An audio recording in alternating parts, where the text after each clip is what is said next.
रामकृष्ण हरी सर्वांना. तुम्हा सर्वांचे अध्यात्म वाटिका या चॅनलमध्ये स्वागत आहे. आज आपण एका नवीन एकादशीची माहिती जाणून घेणार आहोत, ती म्हणजे योगिनी एकादशी. तर ज्येष्ठ महिन्यातील कृष्ण पक्षातील एकादशीला योगिनी एकादशी असे म्हटले जाते. हिंदू धर्मामध्ये या एकादशीला अत्यंत महत्त्वाचे स्थान आहे, कारण असे मानले जाते की या एकादशीचे व्रत केल्याने व्यक्तीला सर्व प्रकारच्या पापांपासून मुक्ती मिळते आणि मृत्यूनंतर मोक्ष प्राप्त होतं. तसेच अशी ही आख्यायिका आहे की ही एकादशी केल्याने 88,000 ब्राह्मणांना भोजन घातल्याचे पुण्य देखील मिळते. तसेच कोणत्याही शापापासून मुक्ती मिळवण्यासाठी ही एकादशी फलदायी मानली जाते. 2026 मधील योगिनी एकादशी ही 11 जुलै रोजी आहे. परंतु आपण दिनदर्शिकेमध्ये जर पाहिले तर 10 जुलैला योगिनी स्मार्त एकादशी आहे आणि 11 जुलैला भागवत एकादशी आहे. तर स्मार्त आणि भागवत एकादशी यामध्ये काय फरक आहे तो आपण जाणून घेऊयात. स्मार्त एकादशी आणि भागवत एकादशी यामधील मुख्य फरक हा तिथीच्या गणनेवर असतो. एकादशीचे 2 दिवस येण्याचे कारण म्हणजे हिंदू पंचांगात तिथीच्या आरंभ आणि समाप्तीच्या वेळेनुसार होणारे बदल. बऱ्याच वेळा स्मार्त आणि भागवत एकादशी एकाच दिवशी येतात. अशा वेळी कॅलेंडरमध्ये फक्त एकादशी असेच लिहिले जाते. जेव्हा एकादशी 2 दिवस असते तेव्हा पहिला दिवस स्मार्त एकादशी आणि दुसरा दिवस भागवत एकादशीचा असतो. एखाद्या दिवशी सूर्य उगवण्यापूर्वी 96 मिनिटे आधी जर दशमी तिथी संपली तर ती एकादशी भागवत एकादशी असते. परंतु जर दशमी तिथी 96 मिनिटांच्या दरम्यान आली तर ती दशमीयुक्त एकादशी असते, म्हणून ती स्मार्त एकादशी अशी समजली जाते. म्हणून 10 जुलैला स्मार्त योगिनी एकादशी आहे आणि 11 जुलैला भागवत एकादशी आहे. स्मार्त एकादशी ही स्मार्त लोकांसाठी आहे, जे स्मृती ग्रंथांना आणि सामान्यतः सर्व प्रमुख देवतांना समान मानतात, जसे की शंकराचार्य यांच्या परंपरेचे अनुयायी. स्मार्त परंपरेनुसार एकादशीचा उपवास दशमी तिथीच्या समाप्तीनंतर आणि सूर्योदय होण्यापूर्वी सुरू होतो. जर एकादशी तिथी सूर्योदयाच्या वेळी नसेल किंवा काही विशिष्ट नियम मोडत असतील तर उपवास पुढील दिवशी केला जातो. थोडक्यात पंचांगाच्या ज्योतिषीय नियमांनुसार सामान्यपणे दिलेला एकादशीचा दिवस स्मार्त परंपरेचा असतो आणि भागवत एकादशी ही वैष्णव लोकांसाठी आहे. भागवत परंपरेचे अनुयायी म्हणजे मुख्यतः वैष्णव लोक, जे प्रामुख्याने भगवान विष्णू किंवा त्यांच्या अवतारांना जसे की श्रीकृष्ण आणि विठ्ठल यांना सर्वोच्च मानतात. भागवत परंपरेनुसार एकादशीचा उपवास त्याच दिवशी ठेवला जातो ज्या दिवशी सूर्योदयाच्या वेळी एकादशी तिथी असेल. दशमी तिथीचा कोणताही भाग त्या दिवशी सूर्योदयाच्या वेळी उपस्थित नसतो. थोडक्यात वैष्णव धर्मानुसार अधिक कठोरपणे पाळली जाणारी आणि शुद्ध एकादशी तिथी असलेली ही भागवत एकादशी असते. म्हणजेच स्मृती मानणारे अनुयायी म्हणजेच साधू, संत, संन्यासी लोक स्मार्त एकादशीचे व्रत करतात आणि वैष्णव लोक तसेच संसारी लोक भागवत एकादशीचे व्रत करतात. तर या योगिनी एकादशीची कथा ब्रह्मवैवर्त पुराणात सविस्तरपणे वर्णन केलेली आहे. ही कथा भगवान श्रीकृष्णांनी धर्मराज युधिष्ठिराला सांगितली होती.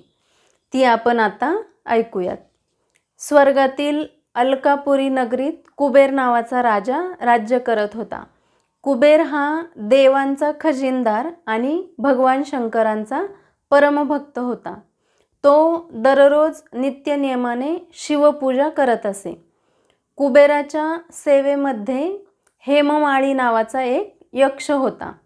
त्याचे काम दररोज सकाळी मानसरोवरातून भगवान शंकरांच्या पूजेसाठी ताजी फुले आणणे हे होते. हेममाळीचे आपली पत्नी विशालाक्षीवर खूप प्रेम होते. एके दिवशी नेहमीप्रमाणे हेममाळी मानसरोवरातून पूजेसाठी फुले घेऊन आला, पण घरी परतल्यावर पत्नीच्या मोहात अडकल्यामुळे तो तिथेच थांबला. राजा कुबेर इकडे पूजेसाठी फुलांची वाट पाहत राहिला, पण दुपार झाली तरीही हेममाळी दरबारात पोहोचला नाही.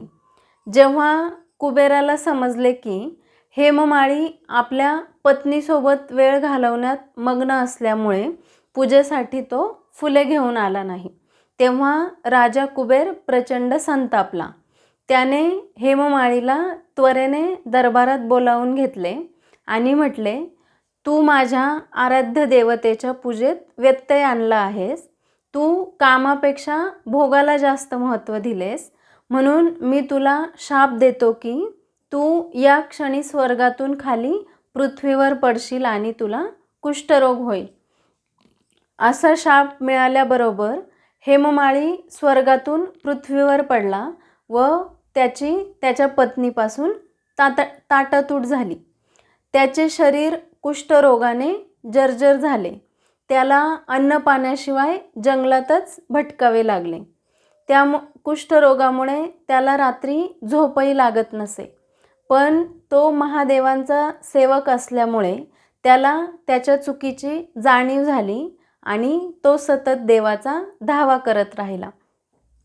असाच भटकत असताना एके दिवशी हेममाळी हिमालयात पोहोचला, जिथे मार्कंडेय ऋषींचा आश्रम होता. तो ऋषींच्या चरणी आला आणि त्याने आपली व्यथा ऋषींजवळ मांडली.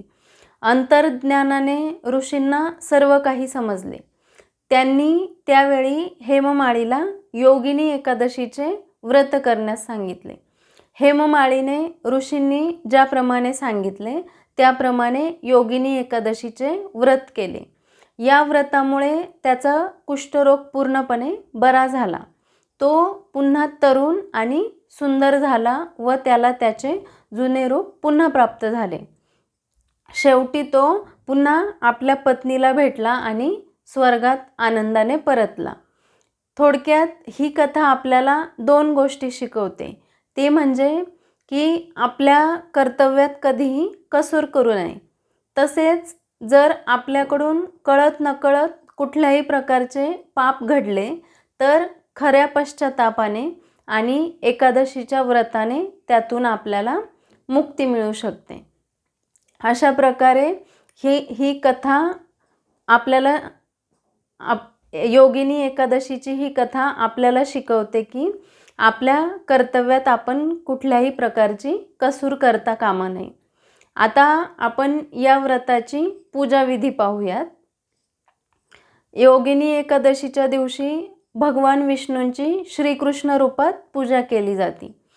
यावेळी सकाळी लवकर उठून स्नान करून एकादशीच्या व्रताचा संकल्प करावा. संकल्प करण्यासाठी संकल्प मंत्र आहे, एकादश्यां निराहारस् स्थित्वाहम परेहनि भोक्ष्यामि पुंडरीकाक्ष शरणं मे भवाच्युत शरणं मे भवाच्युत. अशा प्रकारे मंत्र म्हणून एकादशीचा संकल्प करावा. त्यानंतर भगवान विष्णूंना पिवळी फुले, फळे, तुळस आणि धूप व दीप अर्पण करावा. तसेच या दिवशी पूर्ण उपवास किंवा फलाहार केला जातो. तसेच योगिनी एकादशीची व्रतकथा वाचावी किंवा ऐकावी आणि रात्री भजन व कीर्तन करून भगवान विष्णूंचे नामस्मरण करणे शुभ मानले जाते. तसेच दानधर्म करावा, गरजू लोकांना अन्नदान करावे आणि ओम नमो भगवते वासुदेवाय या मंत्राचा जप करावा. सर्व एकादशींप्रमाणे या एकादशीच्या दिवशीही तांदूळ खाणे वर्ज्य आहे, म्हणून भात खाणे टाळावे. तसेच कोणाबद्दलही वाईट बोलू नये किंवा रागवू नये. आणि दुसऱ्या दिवशी म्हणजेच द्वादशीच्या दिवशी सूर्योदयानंतर एकादशीचे पारण करावे. तुम्हा सर्वांना योगिनी एकादशीच्या हार्दिक शुभेच्छा. रामकृष्ण हरी. धन्यवाद.